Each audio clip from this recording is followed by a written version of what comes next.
In Unit 4, we'll look at fixed parameter algorithms, which will be focusing on problems where you can hope that one certain parameter is small and then exploit that in designing algorithms. In the worst case, these algorithms will be exponential in running time. Because we're dealing with NP-hard problems, that seems inevitable, but we'll try to squeeze that bad polynomial, that bad exponential time as much as possible and contain it to some part of the problem that hopefully is in applications that we care about, not too big. You'll see what this is like. I'll introduce some of the concepts, then we'll look at two design techniques, these depth-bounded exhaustive search and kernelizations. And we'll see a bunch of examples, starting from very superficial examples and then digging through a few that exploit the problem at hand a bit more. The philosophy of this approach of fixed parameter tractability really can be seen as a generalization of what we discussed last time about pseudo-polynomial algorithms. There we said we have an input size n, but we also care about this largest integer value in the input that we called max int. And the hope was that maybe in general you can't avoid exponential time, but if your integers are small, then you can still do a polynomial time algorithm. And so we had algorithms that were polynomial in n and k. That's what we called pseudo-polynomial time. Now here we'll try to set up things a bit more more broadly, or more with a bit more general scope, and we'll look at inputs where there's always some specified second parameter apart from the input size or the encoding length. The goal will always be to find a parameter that is, on the one hand, so that you can solve the problem efficiently if that parameter is small, and hopefully also that parameter is small in the cases where we care about. For the second part, we'll usually just appeal to some cartoon applications. The goal in the theoretical side here is to sketch out the vast space of possible parameters. Let's make this a bit more concrete and also motivate a bit why this might make sense. And we'll look at, again, the satisfiability problem of propositional logic, specifically, again, these conjunctive normal forms formulas. And well, if you have some background from biology, there's the notion of model organisms that people study in detail as representatives for a whole range of different possible animals or plants. And the fruit fly here, Drosophila melanogaster, is one of those model organisms. So a lot is known about these fruit flies that you may not care about per se, because it's maybe not the most important animal on Earth, but it's studied to represent other animals, and so many things can be translated from there. And a bit you can think of satisfiability as well like this. We don't always care about just the result we prove about satisfiability, but it turns out to be a good proxy for other problems. Okay, of course we know the general problem is NP complete. But if we say we fix the number of literals per clause, then if k is really small, this is actually an easy problem. I don't know if people know this. That's the two-sat problem. This is sometimes shown as an application of strong components in graphs. The deal with two-sat is that if you have a clause with just two literals, so say xi or not xj, this is the only thing that can happen. You can always transform that into an implication. An implication A implies B as a logical statement is the same as saying not A or B. And so this is a two-sat clause. So I could translate any such clause into, in this case, it's convenient to say xj implies xi, but you could have also turned it around. You could have also said it's same as not xi implies not xj. So you can write any formula that has only two literals per clause as a conjunction of implications, which says if one variable is fixed, the other is determined in many cases. And so these are essentially edges in a directed graph. And if you have a strong component in this graph, then you have essentially a contradiction. So I'm shortcutting here one bit where you introduce how you define the graph.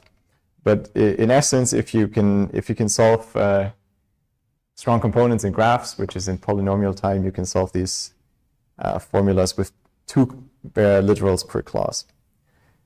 On the other hand, if k is at least 3, we know the problem is NP complete because it's one of Karp's famous problems, 3 set. So in a way, this parameter does make a difference, but the transition is very abrupt and sharp and at a very small value. So it's maybe not a good parameter in our sense. But there's many others you could try. You could take the number of variables. Then you can essentially try all possible assignments. And if the number of variables is small, maybe this runtime is good. You could also try the number of clauses in the formula. That's closely related to the length. So maybe also not a parameter that we can expect to be small. Same if we take the number of literals. Just to make the point that this can be a very general thing, you could also take as k the number of variables that you have to set to true in a satisfying assignment. That one sounds a bit crazy, but can actually make for a sensible algorithm. Or you can ask other properties about the formula. If you somehow represent it as a graph, can you say something about the structure? These are all possible parameters. They may or may not help. The point is to set out the theory broadly enough that you can study all of them and decide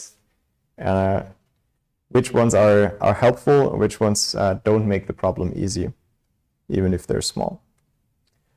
Then we also looked at this maximum set where you wanted to satisfy as many clauses as possible, even if it's not possible to do all of them. And then you could say k could be the number that you want to satisfy. So if you're happy with just satisfying few clauses, maybe that makes the problem easier. Okay. Many of these will come back to us in some point or some form or another. Here, basically just the point of the slide is many ways to choose parameters. So let's define this a little bit. First of all, we say, again, we start with languages. So there's an alphabet, and there's a language as a subset of sigma star over this alphabet. Now, parameterization is some function.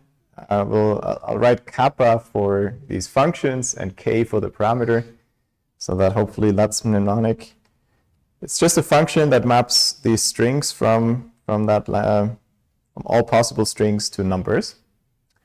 And we would like that this is efficiently computable. So there's an algorithm that computes this mapping in polynomial time. And then we can define a parameterized problem.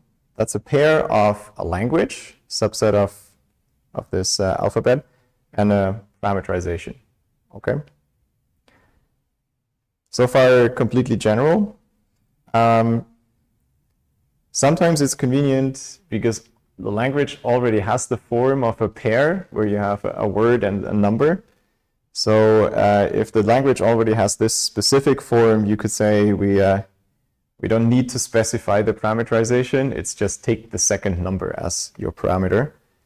And I'll call this the canonical parameterization. You'll see in a minute where this pops up. Let's see two examples just to make it clear. One option is this problem where we say the input is a Boolean formula and the parameter is the number of variables. So one of the bullets from the introduction slide. The question remains unchanged, so we're not talking about maxsat. This is standard satisfiability. We still ask the yes/no question, is there a satisfying assignment for the entire formula? And this is called p variables sat, where this prefix p stands for a parameterized problem, just so that we can always distinguish, is this only a language or is it a language and a parameter? And variables, obviously, for the parameter here. Second example, p-click, is the click problem, where we're given a graph and a threshold. And now the parameter is just the threshold. So in this case, I'll just write p-click for using the canonical parameterization. And, well, you remember what the click problem is. Find a complete subgraph of at least k vertices. Okay. Indeed, this canonical parameterization always makes sense when you talk about optimization problems. Click was one example. In general, we set up this formalization for optimization problems in Unit 2.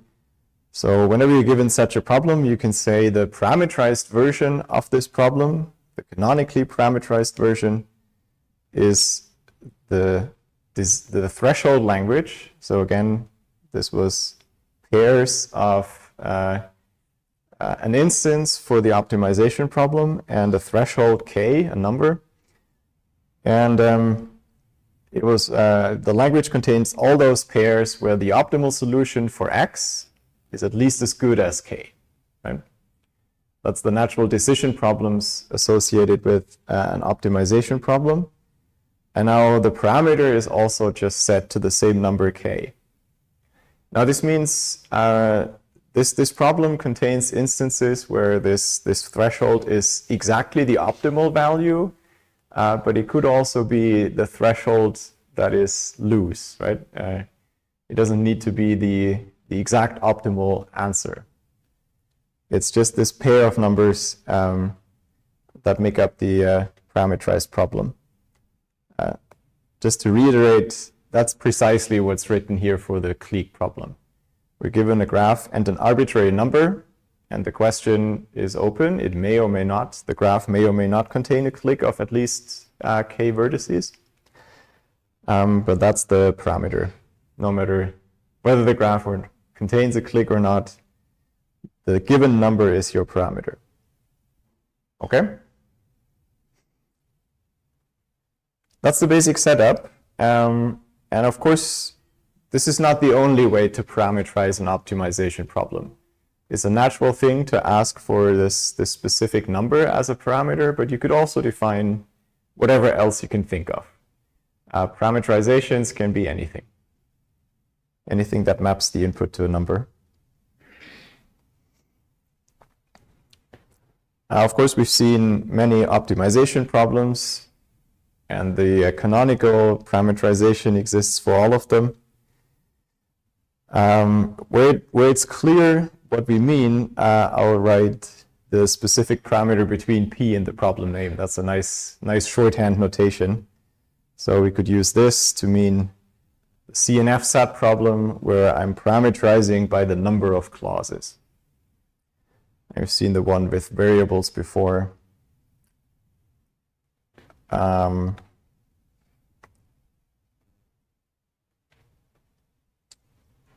Okay. Are there any questions about the general setup? Again, so far we haven't talked about running times. I've just defined languages and parameterizations as a mapping from words to integers, plus a few naming conventions for problems. Nothing interesting has happened so far.